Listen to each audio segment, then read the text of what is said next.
अली एक गरीब मजदूर था जो रोज कमाकर ही अपना गुजारा करता था। एक शाम काम से थक हार कर वह एक पेड़ के नीचे बैठ गया। उसके पास खाने के लिए सिर्फ एक सूखी रोटी का टुकड़ा और थोड़ा सा पानी था। खाने से पहले अली ने अपने हाथ उठाए और दुआ की, ऐ अल्लाह, तूने मुझे हलाल रोजी दी, मैं तेरा शुक्र अदा करता हूं। उसी वक्त एक मुसाफिर वहां आया। वह बहुत ही थका हुआ और भूखा लग रहा था। उसने कहा, भाई, मैं 3 दिनों से भूखा हूं, क्या तुम कुछ खाने को दे सकते हो? अली ने बिना कोई सोच विचार किए अपनी रोटी को 2 हिस्सों में बांटा और एक हिस्सा उस मुसाफिर को दे दिया।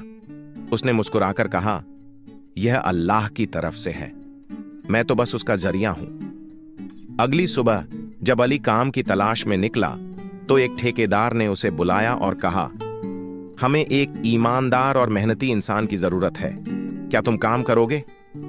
अली ने पूरे दिल से काम किया। शाम को उसे 1 दिन की नहीं बल्कि पूरे महीने की मजदूरी दी गई। अली ने आसमान की तरफ देखा, उसकी आंखों में आंसू थे।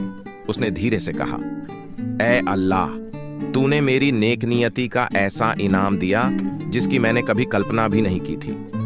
उसे समझ आ गया कि असली बरकत दौलत में नहीं होती, बल्कि नेक नियत, दरिया दिली और अल्लाह पर भरोसे में होती है।